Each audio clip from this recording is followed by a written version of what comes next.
Hello, my name is Jocelyn Stout.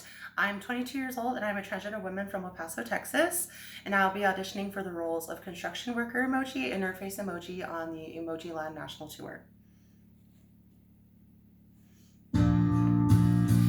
I stand for peace and love and the code above and staying strong.